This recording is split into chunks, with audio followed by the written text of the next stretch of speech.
and good afternoon and good evening to everyone. I am very happy to see again so many familiar faces from the East, from the West, and from beyond.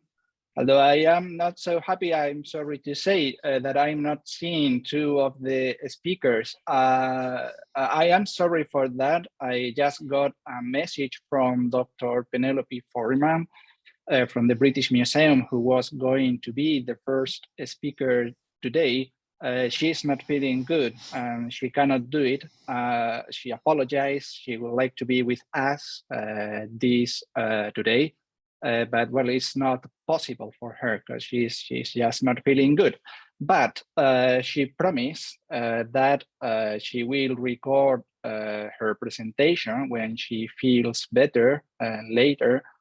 So we will upload her presentation to the YouTube channel of the Association for Industrial Archaeology together with the whole workshop. So you can still see all the presentations. And we are also waiting for the colleague from Pakistan. I hope he will show up later, but so far we don't have news from him. So I am very sorry for this.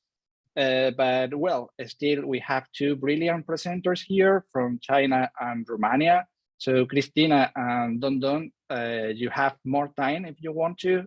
You can speak for maybe 35, 40 minutes if you want to, in case the presenter from Pakistan, Sami, doesn't make it in the end. So, well, in any case, thank you very much to all of you that you are here today, and welcome to the third edition of the East-West workshop on industrial archaeology. Thanks also to all the people who have helped with the organization of this event and with the communication and the advertisement of this event. And well, I think all of you already know I'm Juan Cano Sanchez from the Institute for Cultural Heritage and History of Science and Technology from the University of Science and Technology, Beijing. And I am a member of the Young Members Board of the Association for Industrial Archaeology. So these two institutions, the Institute for Cultural Heritage and the Association for Industrial Archaeology, together with the Young Members Board, are the institutions who are organizing this series of workshops. As you know, the idea of this series is to focus on the archaeology of the industrial past, but we do so in a very flexible way, because that flexibility, we believe, it has always been at the core of industrial archaeology itself. So we are flexible regarding chronologies, regarding topics, and also regarding the disciplines that the speakers of the workshop work with. Today, we had 3 archaeologists and 1 geographer, although so far it looks like we will only have 1 archaeologist and 1 geographer. And in any case, their presentations are not narrowly focused on archaeological issues. Rather than that, and they are going to discuss the materiality of the industrial past in a wider approach that dialogue with community work, with heritage studies, with museums, and so on. So the idea of this series of workshops, as you already know, is to promote this dialogue between archaeology and other disciplines that are interested in the materiality of the industrial past, as well as exchange experiences from the West, from the East, and beyond. So the main topic for today is materializing diversity. And the idea of discussing about this was because in the first and second edition of the workshop, we had a majority of male speakers, 6 male speakers and only 2 female speakers. So in order to counterbalance this situation, these workshops try to give more prominence to more visibility to the work developed by women in industrial archaeology and other related fields. But we didn't want to narrow diversity to gender questions only, and we are interested in approaching such diversity in other dimensions too, such as geographical, cultural, chronological, ethnic, and so on. And all in all, what we are interested today is in learning how different people approach the materiality of the industrial past in different ways and also in different parts of the world. So we are interested in the end in embracing as many differences as possible so we can build together a more diverse, a more global industrial archaeology. That is more or less what I wanted to say for the introduction. Please do let me remind you that during the presentations, it is much better if you keep your cameras and your microphones off, so we can focus on the presenters and the presentations. At the end of the presentations, when all the presentations are over, you are more than welcome then to open your mics and cameras, and you can make any question, any comment, any feedback you want to. Also, anytime during the workshop, you can use the chat facility to text your questions or your comments. But there will be a specific time for discussion at the end of the workshop. And considering that some of the presenters are missing today, I am so sorry about that. I guess we will have more time to discuss. And besides, as Bill has already said, for those whose English is not the first language, there are automatic captions available, but you need to activate it, right? Using that CC button on the bar on your Zoom software. So let's start with Wan Dongdong, who is going to talk about discussion and interpretation of mining and metallurgical cultural heritage in Chinese museums. Do let me please introduce Dongdong Wang. She is an associate professor here at the Institute for Cultural Heritage and the History of Science and Technology. And her research, well, actually, she has a very wide field or many different interests in her research. But in general sense, we can say that he is interested in archaeology and cultural resource management. And with a double geographical focus, she works both with Japan and with China. But today, she's going to talk about her research on the interpretation and utilization of mining sites based on archaeological research.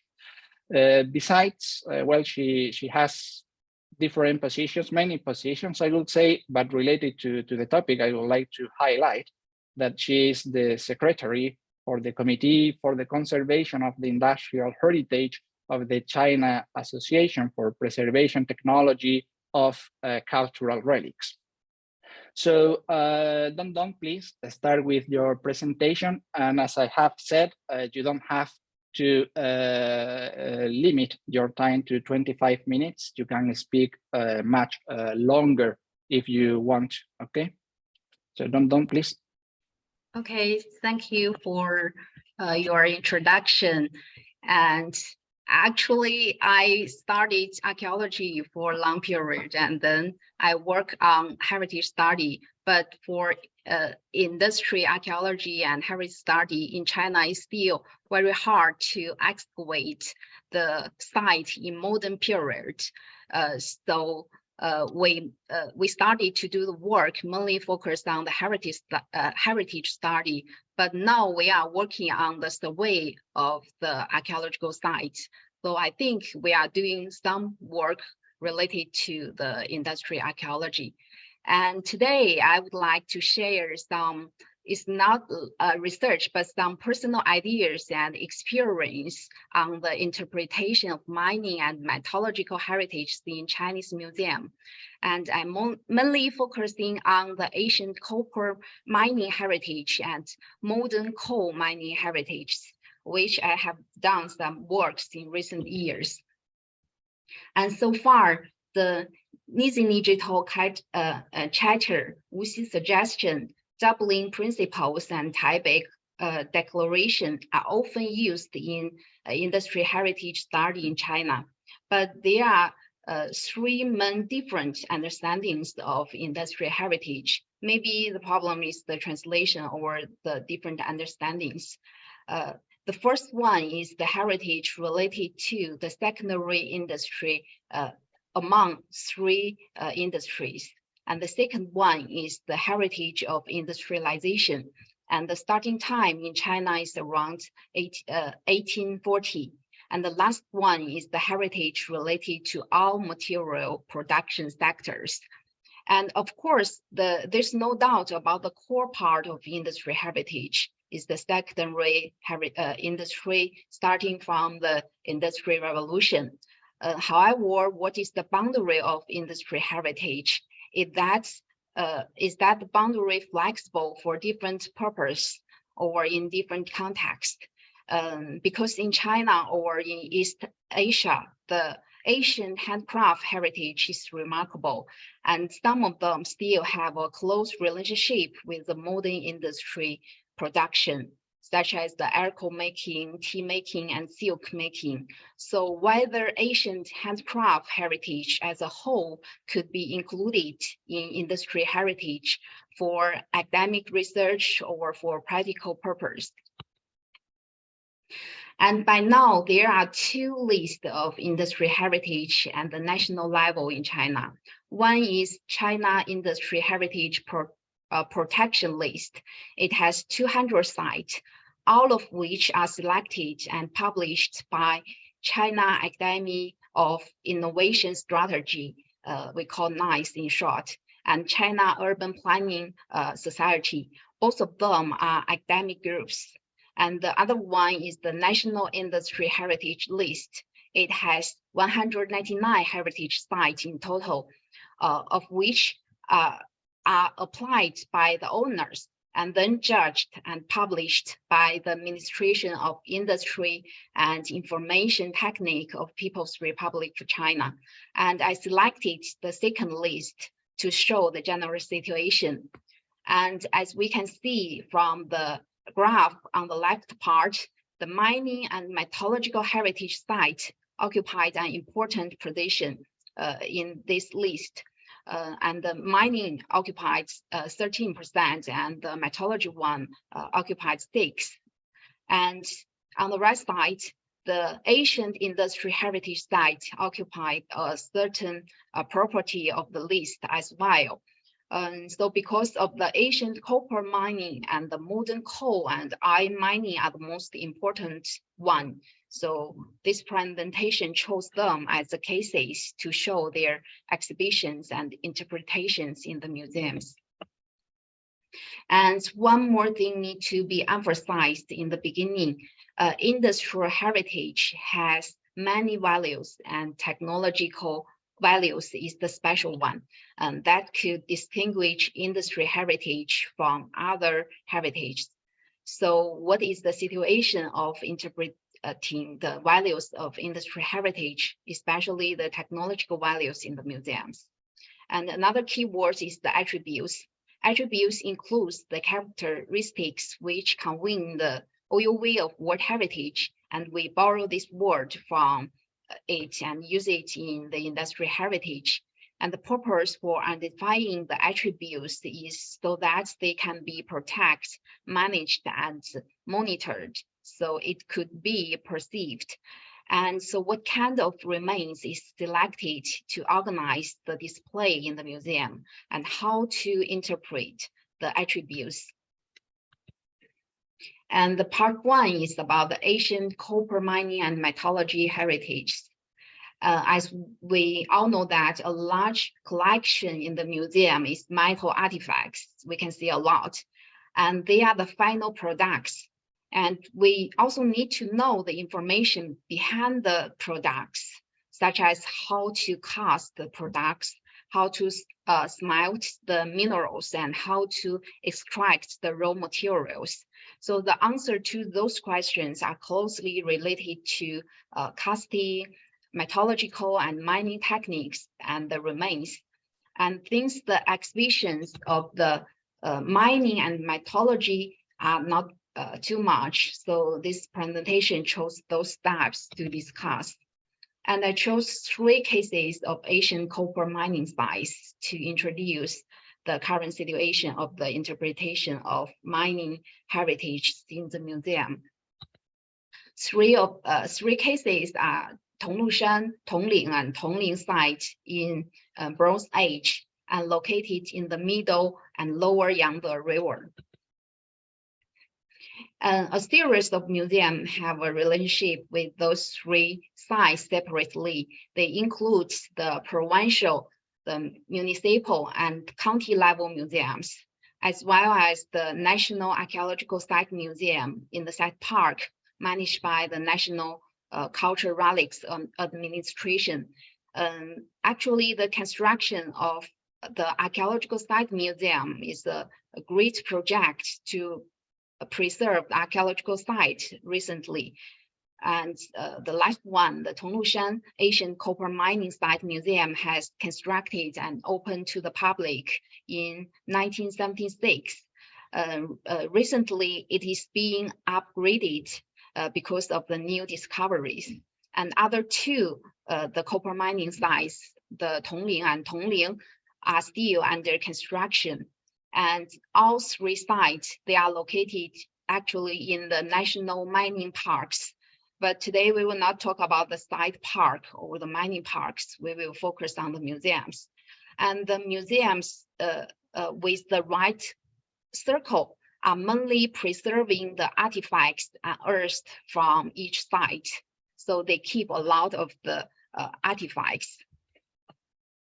The exhibitions in the general comprehensive museums, except the one in red circle, which have a lot of artifacts, they have few items related to mining and metallurgy on display.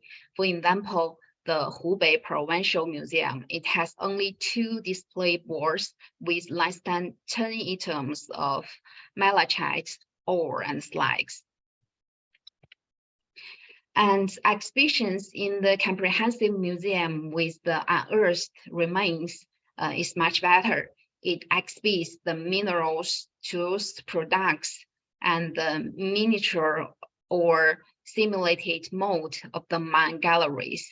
And it shows the workflow step by step from finding the mine, mining, processing, and smelting it.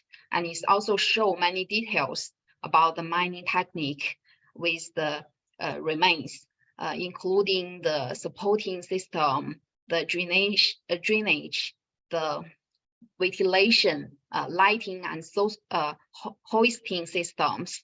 And it used the artifacts, replicas, photos, display boards in the exhibition. Also, it used some videos and holograms, but most of them are a static approach. The visitor, when they visit these museums, they could have a strong historical feeling, and the static environment of mining technique has been created. But however, the aesthetic and ecological and other senses are not highlighted in these museums. And the museum, as an exhibition in the Asian Copper Mining Site Museum, is totally in another style. The content, approach, and effect of the exhibition are similar as the last one, but it's more attractive with the archaeological site in situ, because we can see or image the mining screen here. And it has few original artifacts. Most of them are the replica, because the real one are in the municipal museum. But here it it used more dynamic approach to show the workflow, and it also makes the simulated modes to enhance its interactivity. And because of the new discoveries of the bureau area with ancient workers and managers' tombs, the upgraded project is in process in this, just near this museum. And here, the environment of history and technique has been created. However, the aesthetic, ecological, and other senses are not highlighted as well. So a very short summary about part one. The exhibition emphasized on the tangible things rather than the intangible things in these museums. It's normally lack of workers, organizations, communities, and societies. And the exhibition emphasized on technological progress while ignoring the settlements or landscapes. It used dynamic approach in the exhibition, but mainly used static approach. And the historical value is well represented, and the technological value is understandable, but the aesthetic, ecological, and other values are not represented. And finally, all the exhibitions are too similar. No matter which one you go, it looks similar. So no matter the content or the approach. And the second part is about the modern coal mining and other heritage.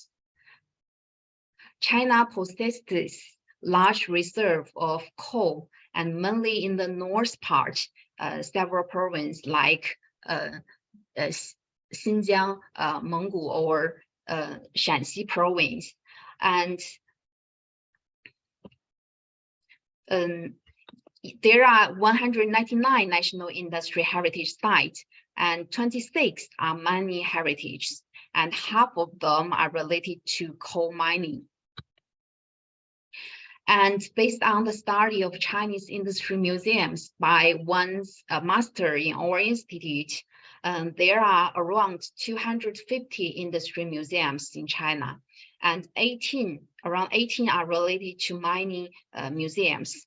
And there's one national coal museum, is called the Coal Museum of China, and 11 coal museums in national mining or geology parks, such as Datong Coal Museum, the Kailuan Museum, and the Hanyeping Coal and Iron Factory Museums.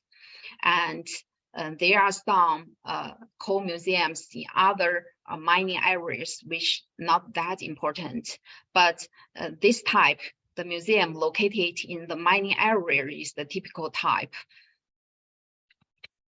And about the exhibition content in those museums, it shows the minerals, tools, equipments, and the real mine galleries or simulated mode, and it exhibits the technological know-how, working process, organizations of works and workers, and it created the environment of mining with tangible and intangible things in audiovisual ways generally. And actually the sound should be beautiful, but maybe it's noisy. So yeah, so we can hear some the board accompany with these miners, and we can the board can check whether the air in the galleries is okay or not. And about the exhibition method, most of the museum use chronological ways to show the history of coal mining, and both static and dynamic ways are used in the exhibition.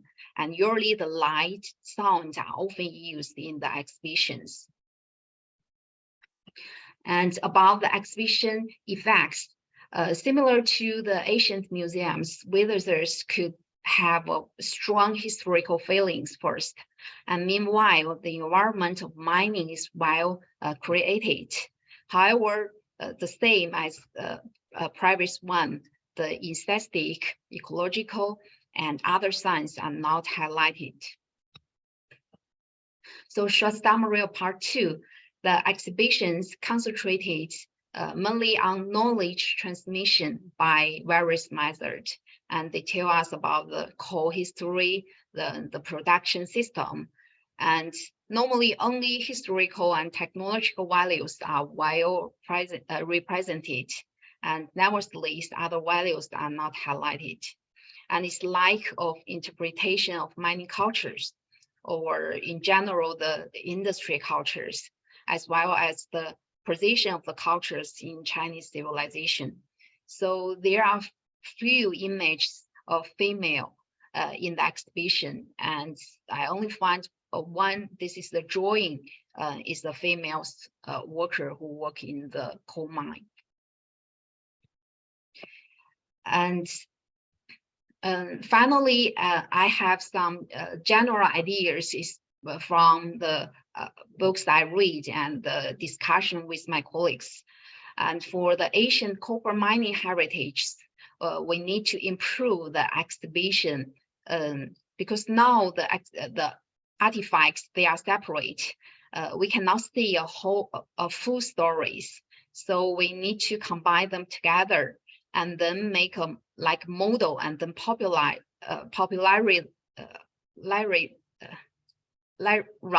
it in some comprehensive museums, because it's like this kind of exhibition. And we also need to strengthen the interpretation of mining settlements and landscape based on the continual research. And for our industry heritage, we need to further combine the movable and unmovable, tangible and intangible things, and more universal, even touchable and interactive ways are needed in the exhibitions. And beyond the historical and technological value, I think they are doing good in current stage. We need to strengthen the representation of other values. And we have to explore the municipal values of mining culture in philosophy, literature, and folklore fields. And we all agree that humans should be the core for the exhibition in the museums. So we can focus no matter the workers or visitors and beyond the man. So we have to explore the impacts of industry on humans' lives, behaviors, and spirits. And we have to explore the relationship between the industry, environment, and society, such as we can promote the ecological education in the industry museum. Another master in our institute is working on that topic. Finally, I want to see be different. The industry museum in the same sector, they could share the basic information, and they have some similarities in some part, but they need to be different from each other's. And it's also very hard for me to find another female workers from the steel and iron factories in Anshan. So the last, thanks for the support from my colleagues and students in preparing this PowerPoint and our works in the past years. And thanks for your listening. Yeah. Okay, thanks to you, Dondon, for this very comprehensive presentation of how mining from ancient and modern times is presented in China in the context of the museums. We will have time for discussion later, as I said, so later we will certainly make you some questions about your research. So now we move to the next speaker, who is Florentina Cristina Merciu from Romania, who is going to talk about diversity in approaching proto-industrial heritage, focusing on the case of the water mills from Rudaria area there in Romania. Cristina Merciu, she's a geographer She's not an archaeologist, although she has a very particular way also of approaching the materiality of the industrial past. As Don Don, she also is normally doing many things at the same time. I know this because I have the pleasure of do some collaborative job with her. Right now, she is an assistant professor at the Faculty of Geography of the University of Bucharest, although I know that soon she will be an associate professor as well. Besides, she is a senior researcher at the Interdisciplinary Center for Advanced Research on Territorial Dynamics, also in the University of Bucharest. And he got her PhD, with a thesis that was focused on the redevelopment of the Petroșani coal mining basin in Romania. And after that also, she was a postdoctoral fellow in the College of Architecture of the University of Florence, where she was working with several methods of research regarding industrial heritage. So Cristina, please, could you start your presentation? Thank you, Juan. First of all, I would like to say good afternoon or good evening for the people who are interested today for the presentation that we will present during this workshop. I'd like to thank you, Juan, for your presentation and for the opportunity offered me to present my study about water mills from Ruderia area. So I hope.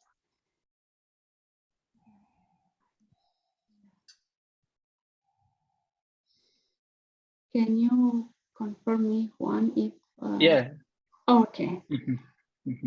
So my presentation, as I mentioned before, is related to particular industrial heritage elements that are related to the industrial past. And I will focus on the presentation of molinologic complex from Romania that is represented by the 22 water mills located on Ruderia River. An important molinologic complex because we will see it is the largest molinologic complex from Romania and also from southeastern Europe.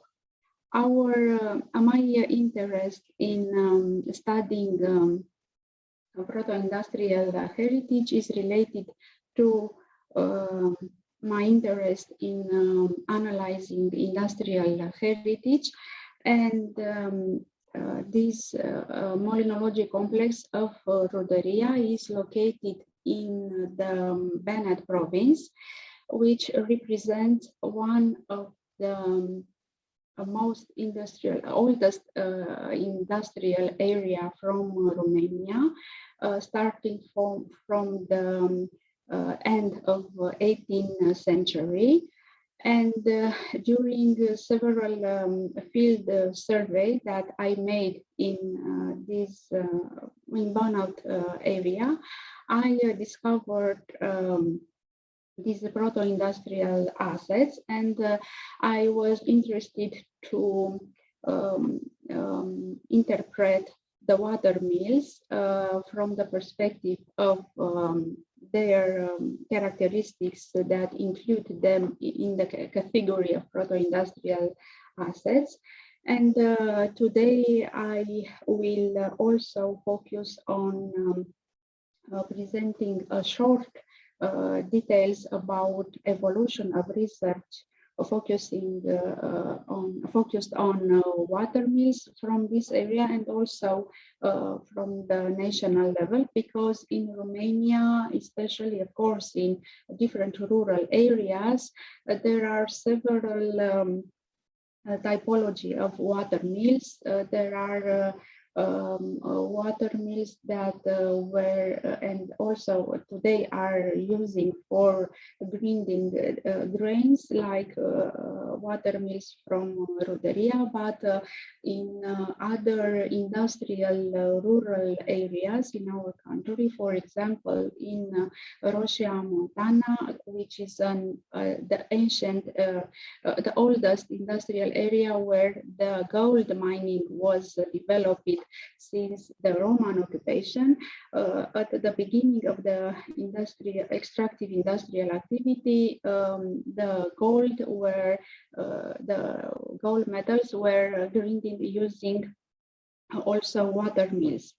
Of course, in our country, we can find today water mills that were used in textile, small industry from rural area, and in Danube Delta, we can find also in the present wind mills. We will see that the interest for studying water mills was a preoccupation of different researchers starting from 20th century. And also my presentation is related to analyze the present situation of water mills located on the Ruderia Valley to see how their heritage characteristics are preserved today, because in the interwar period in this rural area, the number of water mills was higher. But during the time, the water mills from Ruderia were affected by floods. So today we may find only half of the number of water mills in comparison with interwar period. We also I was interested to find how the local population, how the community perceive the water mills being very important, because in this rural area, water mills are still functional. And the last objective of my paper is to propose several measures for cultural reuse of water mills without affecting their economic function. This objective was related to the fact that lately I was involved in a proposal project, European proposal project, in order to elaborate a management plan to better conserve, preserve, and reuse the water mills, together with different researchers from 3 countries, Norway, Italy, and Lithuania. It is important to study water mills because there are some challenges regarding their way of conservation, because they are fragile and vulnerable historical monuments, because we will see they were made of wood, and there is the risk of floods that affected in the past the water mills from Ruderia. And because of this, the presence of this natural risk, an interest of different researchers from national level was dedicated to these elements of proto-industrial heritage since the second half of 20th century. And I discovered that recently other researchers are interested in studying water mills, of course, from different perspectives.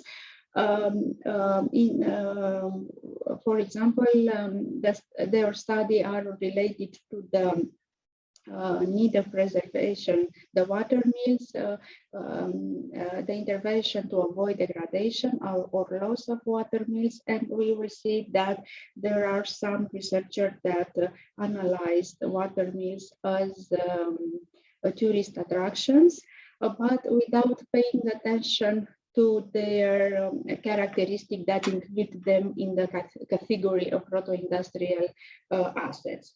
And also it is important to find other ways to valorize the water mills as cultural goods, also preserving their economic function at the same time, because I will present later water mills from Roderia area are very known by national tourists, but they came to this area only for one day or for several hours to visit them, to take pictures. And because the tourist infrastructure is not very well developed, they didn't stay longer in this area, which can offer more elements of local cultural heritage.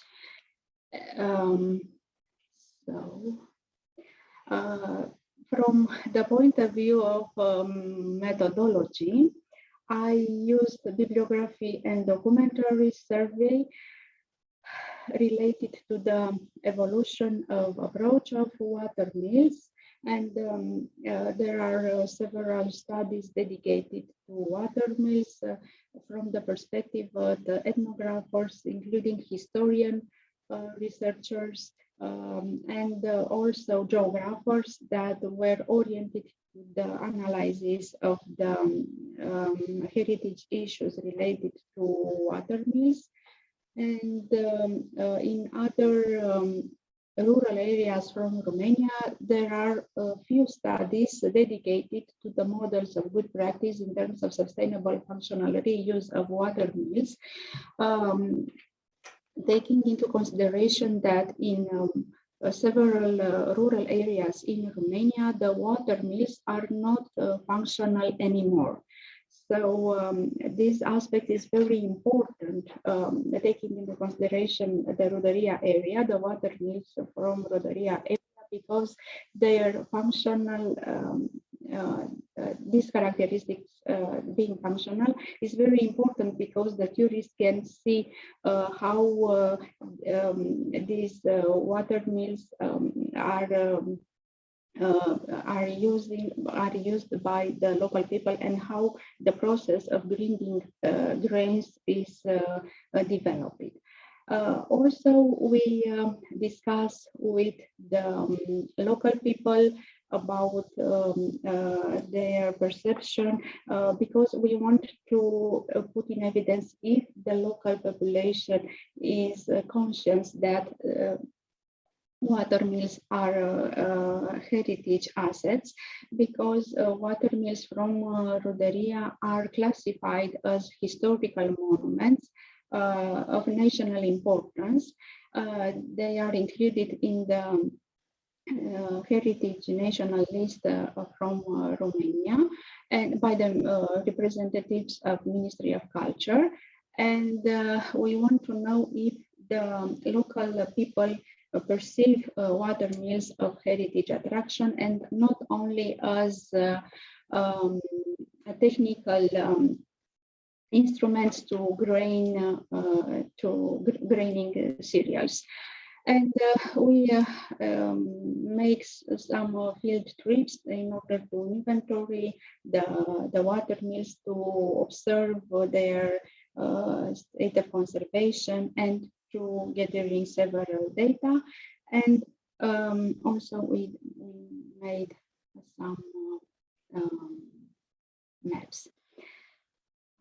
Roderia Molinologic Complex is located in the southern part of Romania, in Banat Historical Province. It includes 22 water mills located on Ruderia Valley. Is situated on 3 kilometers along Ruderia Valley in Neftimi Murgu village, up to the mountain areas. Also, it is interesting that Ruderia River crosses a deep and wide valley, and we can find several water mills in the mountain area that is crossed by Ruderia River, where this river creates a spectacular sector of gorges in limestone.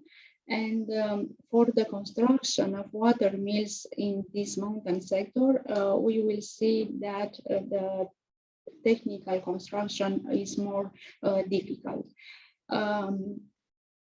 Because there is a risk of natural risks such as floods. During the time, as I mentioned before, these water mills, half of the water mills have been destroyed by floods. So at the beginning of 19th, there was a preoccupation from the representatives of Ministry of Culture and some experts from ethnographic Astra Museum from Sibiu municipality to elaborate a project in order to preserve the water mills, and they succeed to develop a project and EuroArt project, and they access European funds in order to preserve, to better preserve the water mills.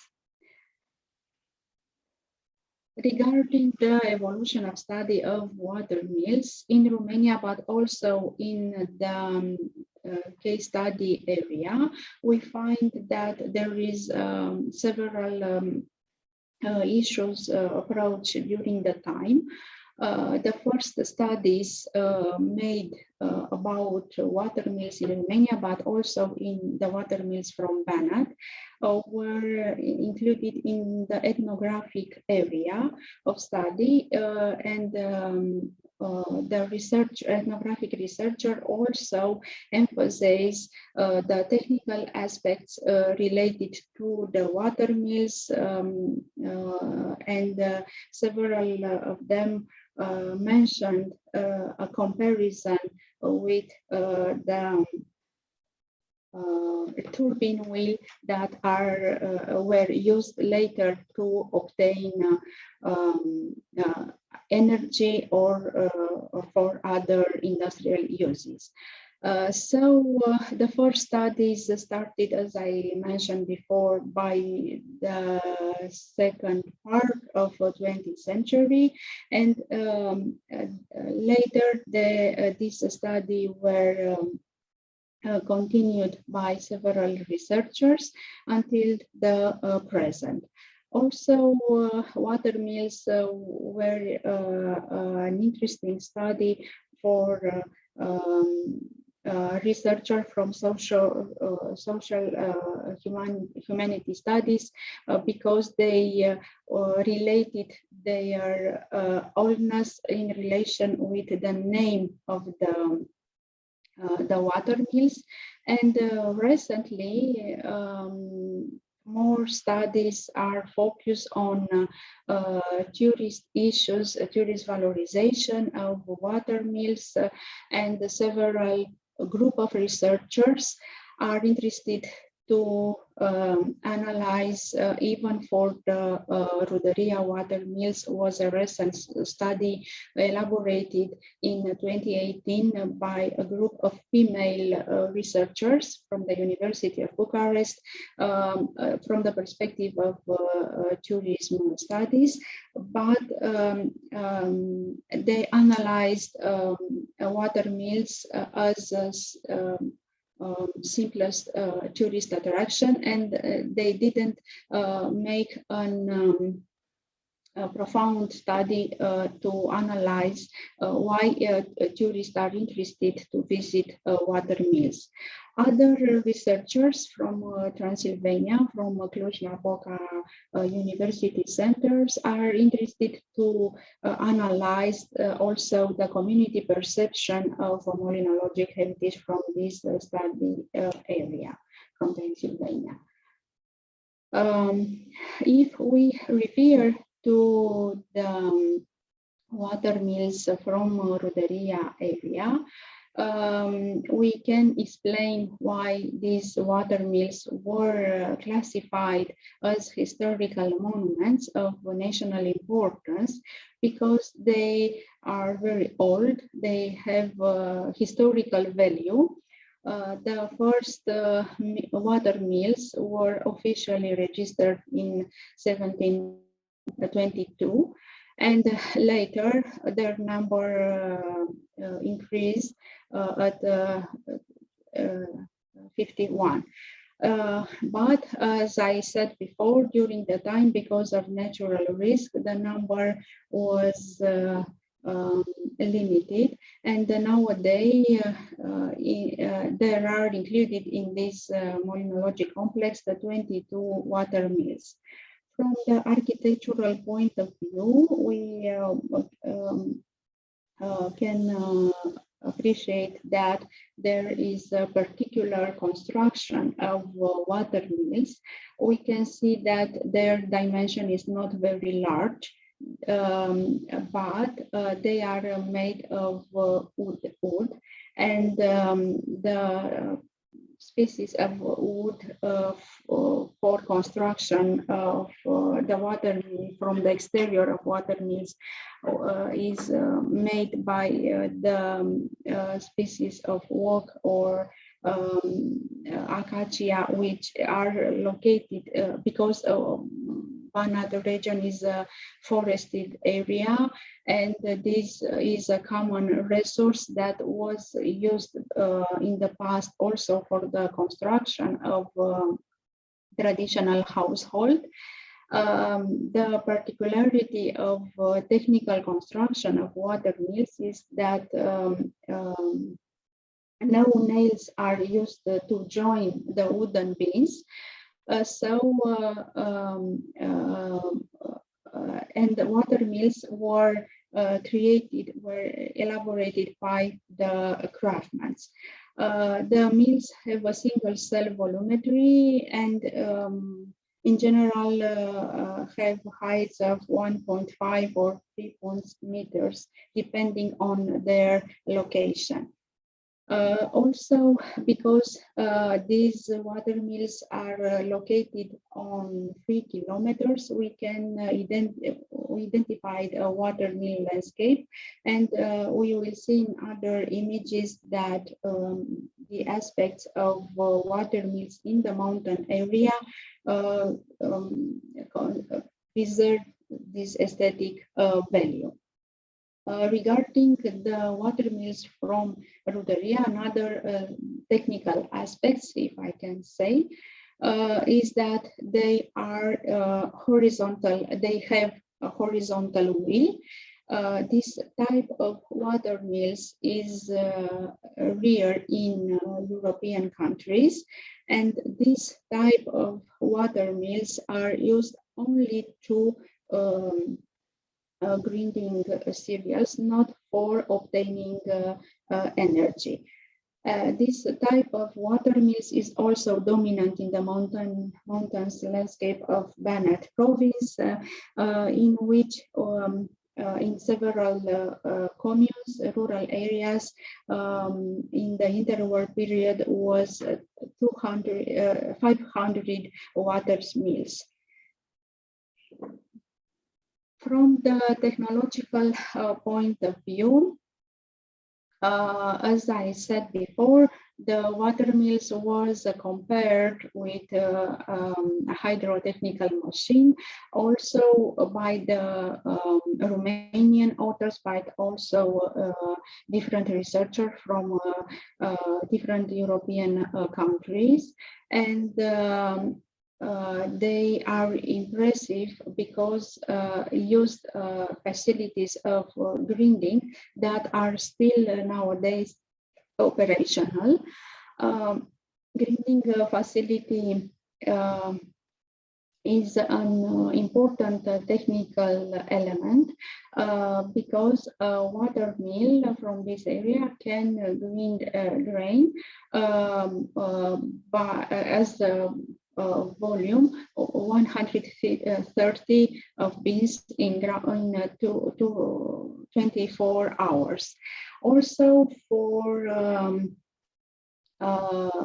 in order to be functional, this green facility was created a water supply channels, special for the water mills that are located in the lower area of Eftimia-Murgu commune, in order to activate the green facility. And because of this, these elements, the water mills from Roderia are considered a pre-industrial rural civilization. We can see that the technical value is more difficult when we are referring to the water mills that are located in the upper area of the Eftimia-Murgu commune, in the area where Roderia River creates its gorges, because the water supply channel has to be made in the rock. It represents, and because of this, the mill from the tunnel, it represents one of the most spectacular mills from Banat, and has a quadrilateral plan. We may see here several images that reflect this technological value. And we may see in this upper photo that the supply channel was made during the inside the rock, and we see here the rotative elements that activate the grind facility in order to grind grains. The access for this water mill is very difficult, but and because of this, its name is in this is called mile from the tunnel. As I said before, water mills are still functional. They are created by several people that gathered in the past in order to construct these water mills, because in Roderia, in Eftimia-Murgu commune, the local population practice agriculture, and they are growing grains. For the construction of water mills, the group of people who gathered to construct this contributed each of them equally from financial point of view. So in the present, the heirs used these water mills. Those who built the water mills were called miners of mill, and they are associated with rights. Each of them invested their own money to build the mill. Because several people use one mill, they created a calendar that is that permit them to use each of them in one specific day of the week, the water mill for grinding grains.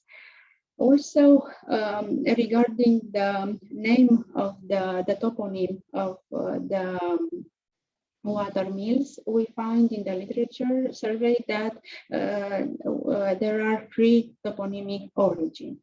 Some water mills was named after the name of family that built them, like Rașoanea, Viloana.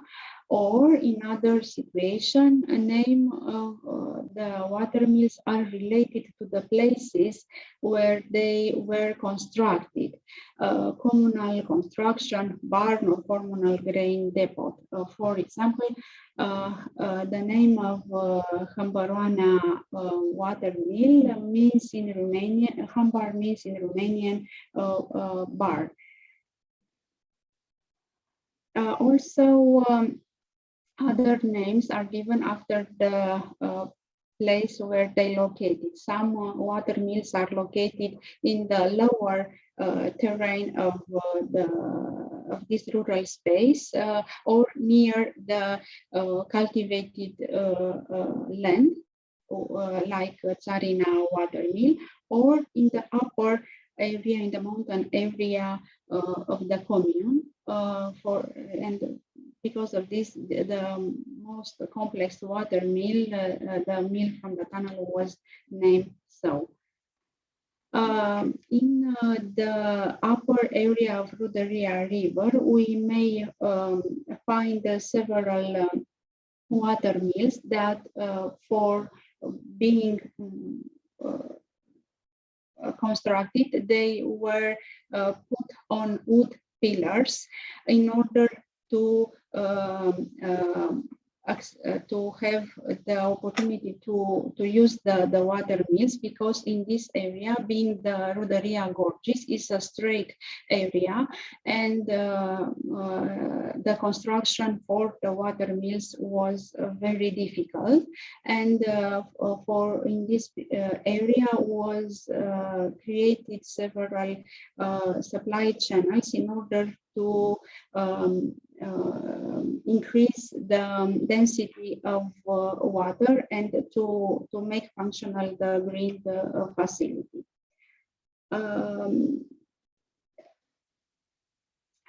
Some social elements aspects are related to the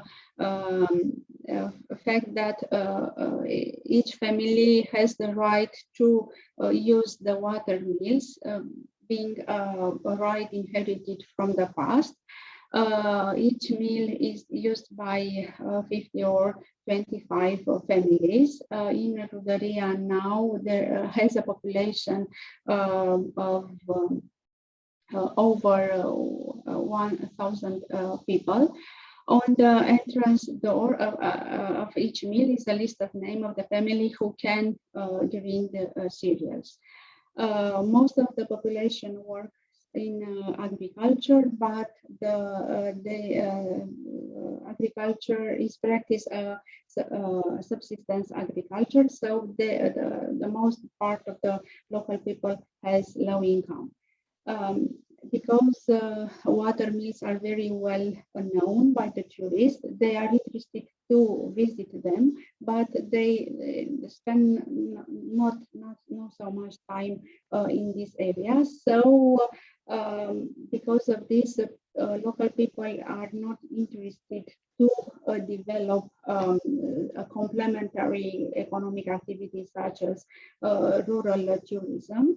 But taking into consideration this economic situation of local population, and to better preserve and valorize the water mills from Rudaria, I identified a few years ago that a new cultural route in Europe was developed,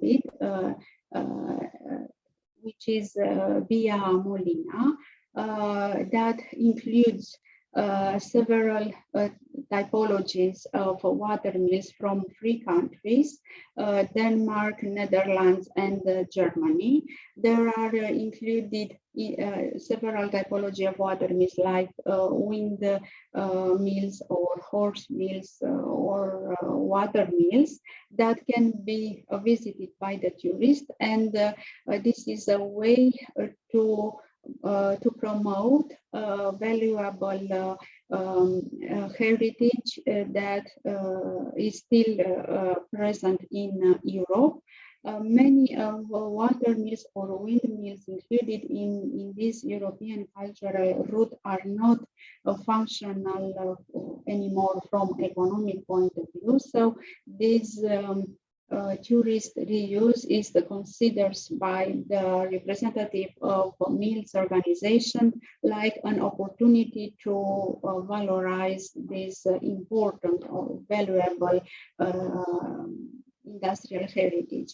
On the side on Via Molina, there is also presented the characteristics of water mills as that include them in the category of proto-industrial heritage. And the representative of water mills organization from the 3 countries that I mentioned before are interested to extend this European cultural route of water mills in other European countries. If the project proposal will be accepted, we will develop a management plan in order to include the Ruderia water mills, Ruderia Molinologic complex in the Via Molina cultural route, taking into consideration the characteristics of water mills and their location in the southwestern part of Romania, which is very close to the Central European countries, and the accessibility is higher in comparison with other rural areas from Romania. So we can conclude that water mills from Ruderia represents a cultural landmark for the local community, and we want to elaborate a management plan in order to valorize these water mills as an open-air museum, being a form to preserve the water mills in situ, and also to find a complementary alternative way of using water mills as a heritage attraction in order to preserve them, and also to find a way that a local population can have other ways of economic opportunities, and maybe in the future sustainable rural tourism will make them to have better quality of life. And this inclusion of water mills in open air museum is a way in which we can have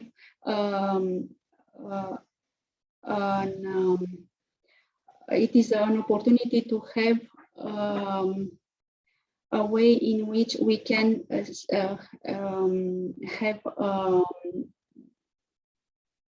we can control the mass tourism, and to have a reservation, the tourists have to have reservation before, and to avoid, in order to avoid mass tourism, and for not affecting the water mills.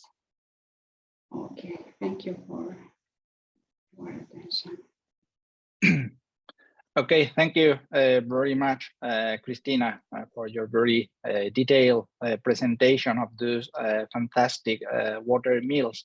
There is actually some discussion ongoing in the chat about these mills and the kind of technology they used. But I suggest we follow the order of the presentations and start with the questions to one, and later we continue with all the questions and comments that you are going to have as well. Before I would like to say sorry again, because, well, as you know, we were supposed to have 4 presentations today, but well, for forces that are beyond our control, that has not been possible today. Dr. Penelope Fordyman, she said she's going to record her presentation, so it will be uploaded to the YouTube channel of the Association for Industrial Archaeology. You will not miss that presentation. And I will ask Sami Ullah from Pakistan to do the same. So finally, we can see the 4 presentations as promised. The good news is that now we have more time than usual for discussion. So at this point, you are very welcome to open your cams and microphones if you want to, so we can dialogue. And as I said, let us start having a look at the questions that Don Don has, the presentation by Don Don has generated.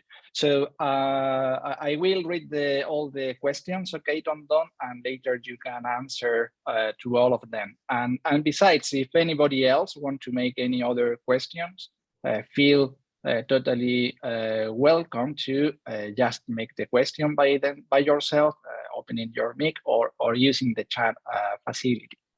So Adrian Bailey asks how old is the excavator in the last slide is. So that excavator that you shown on the last slide, how old is it?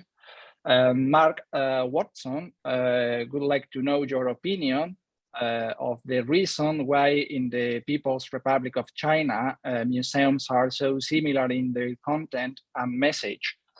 Me personally, I also would like to make a question because you have shown several examples of ancient mining sites or mining museums, and also modern mining sites and modern mining museums. So I would like to ask, what about some mining sites or mining museums that are showing a diachronic story, right? If there are any sites that have been in exploitation both before and during the industrial period, and how museums show this longer narrative.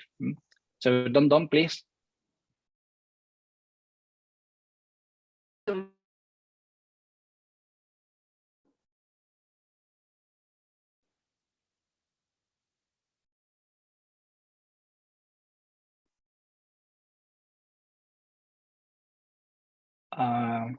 We are not seeing you, not hearing you.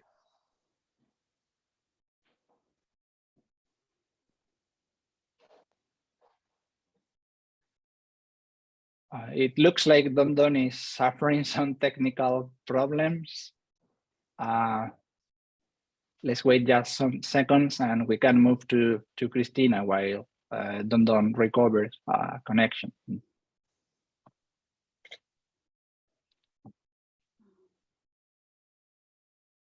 Yes, I see. I read the comments or the questions made by the participants in the chat regarding the similarity between water mills, horizontal water mills from Rodaria area and North Mill Balkan mills. I didn't find in the literature review that I made before these similarities, but I believe there is. I know that water mills with horizontal wheel is only used for graining grains and not for obtaining energy.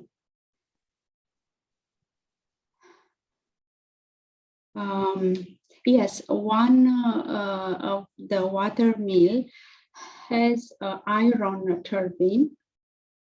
During the time, as I said before, because of the natural risk, several parts of water mills, including green facility, were affected. So before the project made by the representative from Ministry of Culture and representative researchers from Ethnographic Museum from Sibiu country replaces the green facility, original green facility made of wood with iron turbine, which from the technical point of view affected the authenticity of that water mill.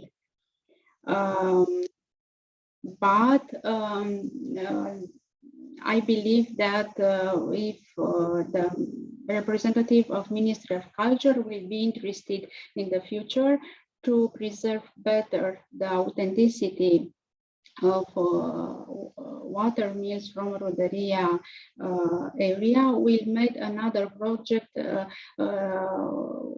that will remediate this problem in order to replace the iron turbine with a wooden one.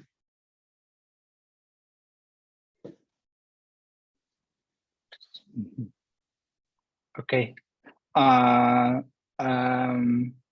And also, I have also a question for you, Christina. Thank you very much for your answer. Because you have said that these mills are from the 18th to the 20th century, and also that many of them are still in operation. And all the mills that you have shown are built on wooden mills. So I have two questions actually. One of them is how to date these mills. I guess that based on the documentary evidence. And the other one is about authenticity, because I imagine that if these mills that are built on wood or with wood have been in operation for such a long time and they are still in operation, I guess that they have been subject of plenty of reparation. So I would like to ask to what extent the materials, the building materials that we can see in these mills today are original, because this is an issue that we frequently find in industrial heritage, that of authenticity, because well, due to production demands, the industrial architecture is one that needs to be continuously repaired, continuously modified. And so I would like to know more about this, please. To what extent the building materials that we are seeing today are original, and how to deal with that from the point of view of considering the authenticity of these mills, and also how to date them, how to know the chronology of these mills, based mostly on the material remains. Okay, for the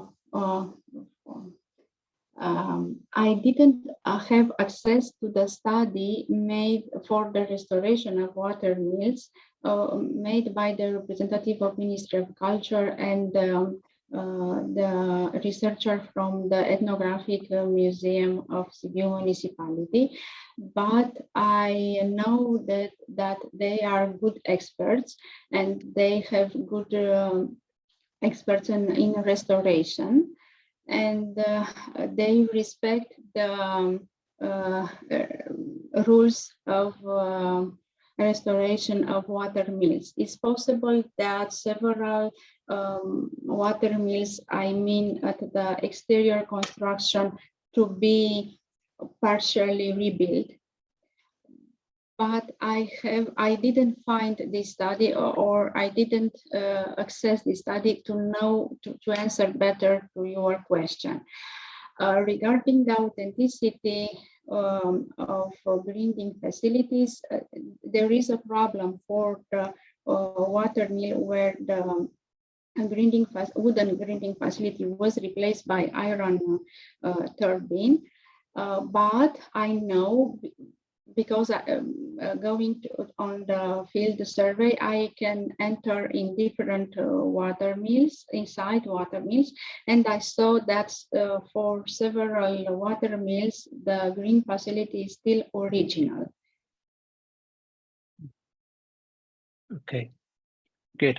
I see Mark Watson has a new question, and actually he has plenty of expertise on water mills. So maybe Mark, would you prefer to open your mic and make your comments and questions directly? I am no expert, but I was fascinated to see the mills in Ruderia nearly 20 years ago, and I was with a group doing a workshop on industrial archaeology in Romania, and a brass band from the village came out and performed for us, which was fantastic. And we also saw several of these mills in operation, being worked by these families. So my question is, do the people who live there now, still use corn ground in these mills to make their bread and their mamaliga, I think it is, polenta, or is it cheaper to buy that in the supermarket? I know for sure that community from Roderia use the water mills to grain cereals because, as I said before, they practice agriculture. And on a slide, it can see corn cultivation, and they prefer to prepare the bread using their local resources. I don't know, it is much cheaper to buy from in a supermarket, but they use their local resources, agriculture and technical resources, to have this because they are still practicing agriculture or being complex geographic area located in a hilly and mountain area. They also have cultivation of corn, but also they practice animal breeding. So they try to use their agricultural work to obtain their local resources for their food. Right. So also, Roderia area is profound rural area. It is located far away from the first important industrial city, Reșița. Is not very well connected to Reșița, so it will be very difficult for local population to go to get these resources from the.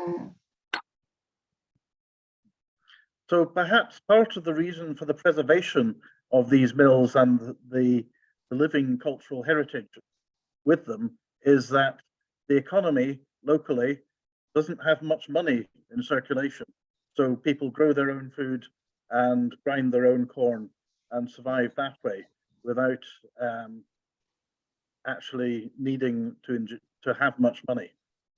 Although they might prefer actually to be more modern and more connected to the rest of the world. Yes, but this way of living and this way of doing several economic activities is a way to be better valorized by a sustainable way of tourism, because there are, including national, there are also national tourists that are interested to see how people from rural areas make the bread, how they grain cereals.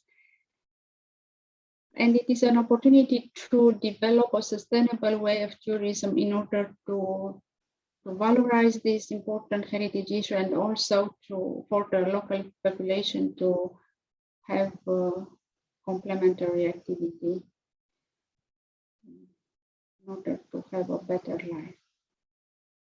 Thank you. Okay, thank you, Mark and Christina, for your comments and question and answers. And maybe Mario Bruno Pastor would like to make any other question or comment, considering that he was the water mills expert in the previous workshop.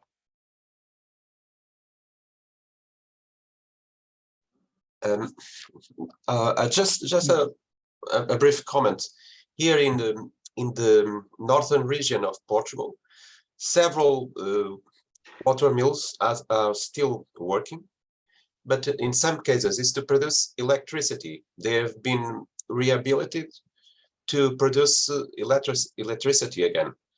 I'm talking about 19th century and early 20th century mills that were dismantled and without action for several years or decades, and now they are being reconstructed to produce energy. It's a form of reuse of old technologies to new productions. Yeah, To local that's production, cool. the grain, I don't know any case at the moment. Can I ask whether in Portugal there is a requirement to allow the natural flow of the river to be restored? So removing of weirs and colds and lades to make it easier for fish to go upstream, even if that makes it impossible to generate power using hydraulic water systems.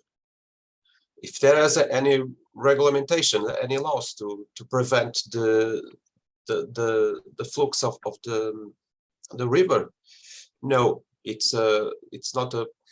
Each case is a unique case. So you have to have the licenses and the authorization, the municipality authorizations for each case.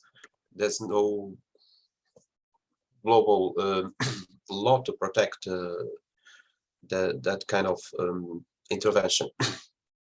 And that's I've heard that there is yes. a European directive requiring rivers to be made free-flowing to allow natural flooding of areas, and that this is an issue for people conserving mills in France and in Sweden and also in the United Kingdom, because we have retained that directive here, so that there is an authority requiring the removal of weirs wherever possible, and therefore it becomes much more difficult to reinstate water power.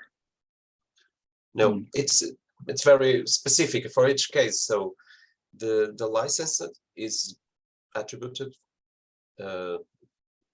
isolated. They are small mills and yeah. So.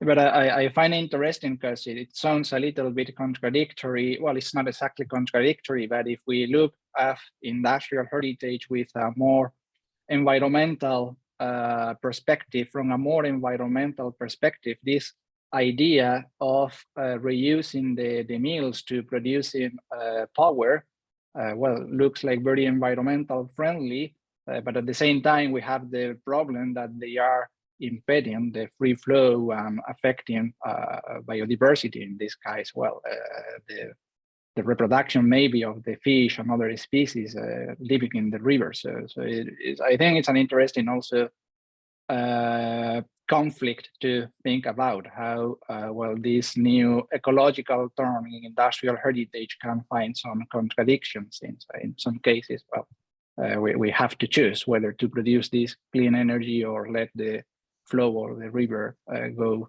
freely. That's interesting, because I remember reading a document from the 18th century, the late 18th century, about some water wheels in the northern part of the Rio Ave region, and it was written by a priest. He said the wheels are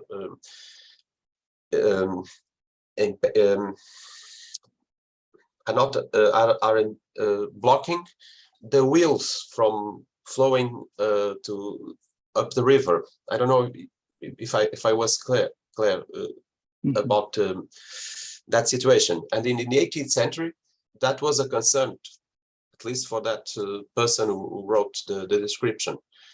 The wheels could not flow over the river because of the wheels, the water wheels. I'm talking about the fish. In Portuguese is lampreia. I don't know how to say it in English.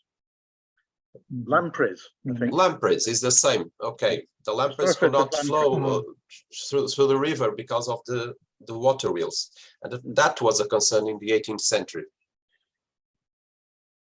for some people who wrote that description. I have.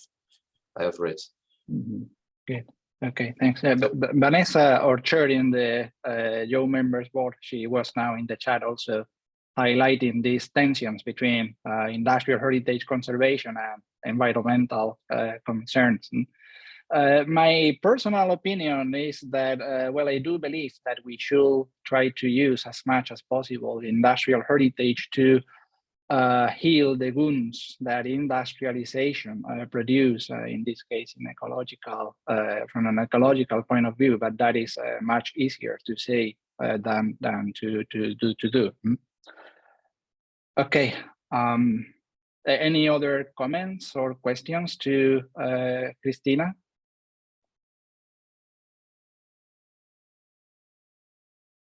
So I think we can continue with Dondon, that she's finally back. Do you need me to read the questions again? Yeah, thanks. Yeah, sorry for the bad connect. For the first question, the last photos of the machine, we saw the Russia characters on the surface. So in the first 5-year project after the establishment of China, Russia have a lot. So we think that machine may input from Russia in that period. So maybe around 1950s. And for the second question about the similarities, why the museums, the exhibitions in the museum are similar, I think because most of the museums in China are historical museum.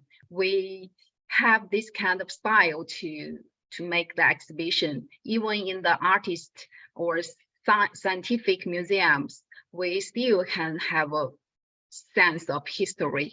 And for industry museum, this is a new type of museum, and some of them open very early. So it influenced by this kind of style. So it looks a little bit like historical museums.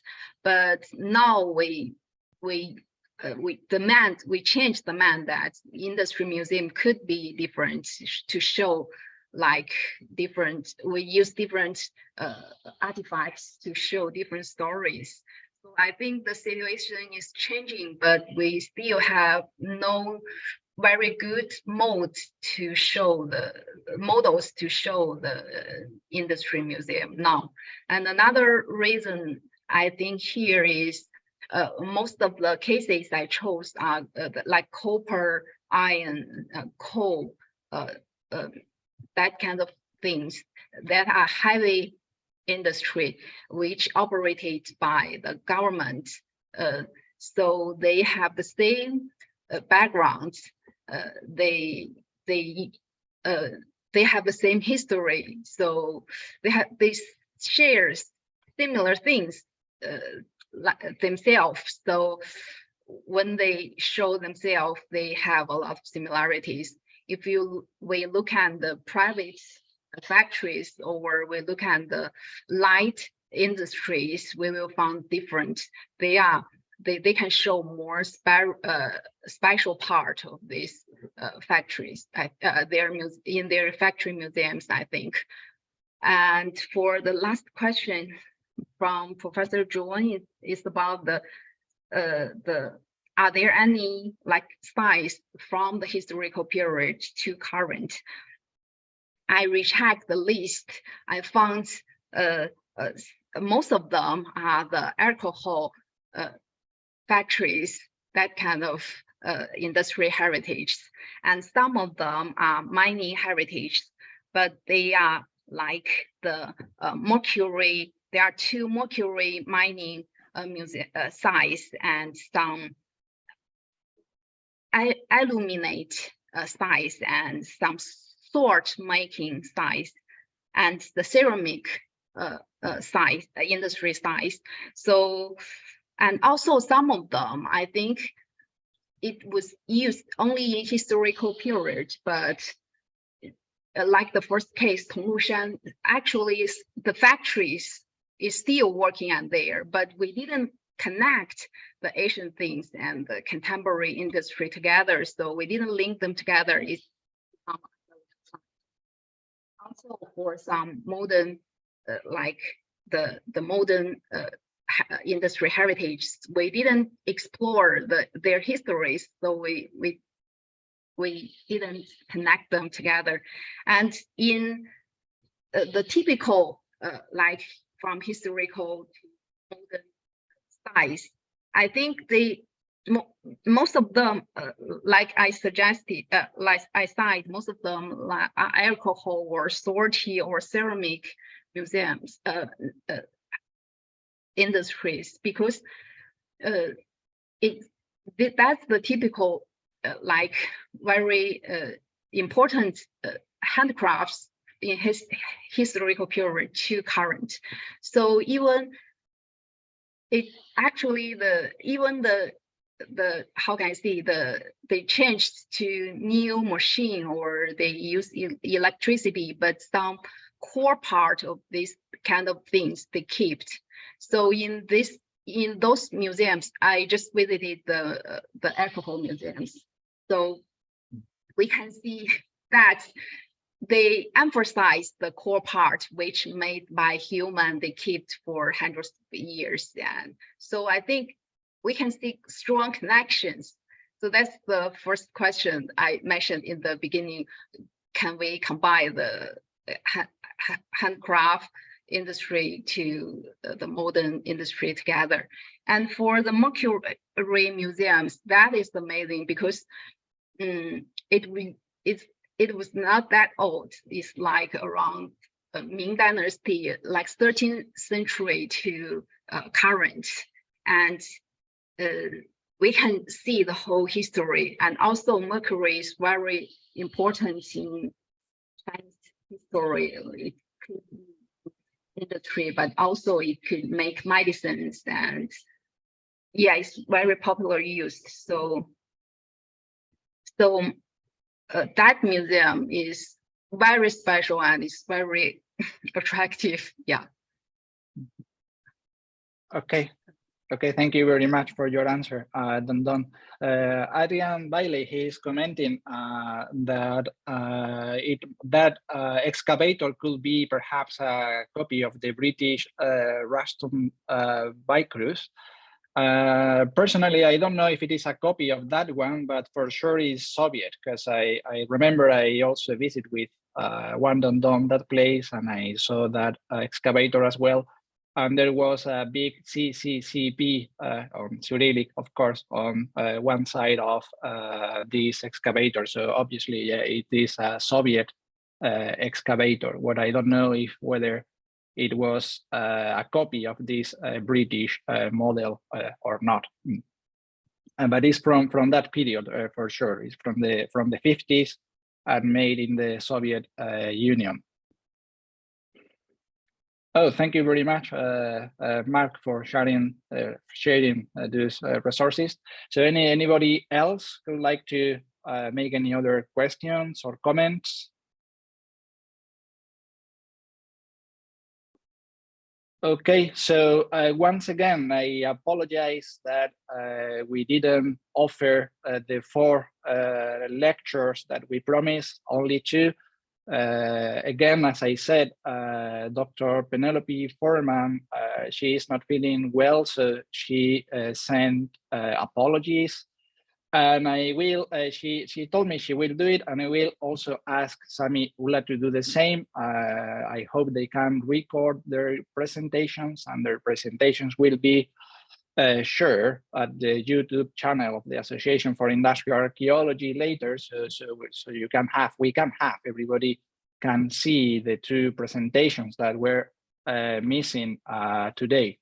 So thank you very much to all of you for joining us today. There will be a new edition in May. In that occasion, I hope with the 4 speakers presenting in person. And the topic of the next presentation is going to be, the next workshop is going to be the archaeology of technology. We are already working on the list of presenters. I think that there will be a pair of surprises maybe, but I will send more details later. So stay tuned to the social media. Again, thank you very much for joining us today. Have a nice Saturday. Bye-bye.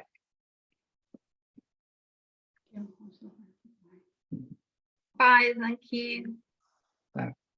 And thank you very much to the speakers, of course. Brilliant You're welcome. presentations.